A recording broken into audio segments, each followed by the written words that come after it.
هادي عطيتكم واحد القاعده مهمه وباقي تنكرر القاعده. اللي تيشري الموقع في العقار ما عمرو يندم.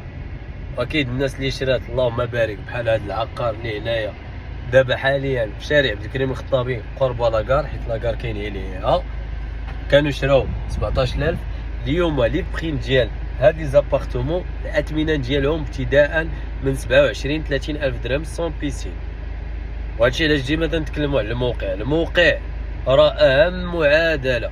واللي تيميز هاد العقار بيان سير هو هاد الشارع اللي هو شارع عبد الكريم الخطابي باد فيزافي، حيت الاثمنه ديال لي زابارتمون راه تتبدل على الموقع اولا، على لافين ديالو، على الايطاج، حيت شحال ما كان في الشارع في العلو تتكون عاوتاني الثمن ديالها مرتفع، على لي زوبسيون ديالها.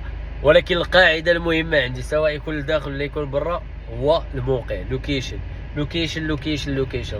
ف الله يخليكم الاخوان الناس اللي مستثمرين، هذا الميساج لي زانفيستيسور اللي تيستثمروا في الاير بي ام بي بوكينغ، دائما قبل ما تستثمروا شريو الموقع، ما عمركم غادي تندموا. شريو الموقع راه هي القاعده المهمه الناس اللي غيكريو عندك. ما تبقاش تمشي بهذاك الفكر ديال نقلب على الهمزه بعيده غادي تطلع، لا، راك تدير استثمار والدراسه مبنيه على احسن حاجه هو الموقع، لان غادي تكريك على مدار السنه ويكون العائد مزيان. السلام عليكم.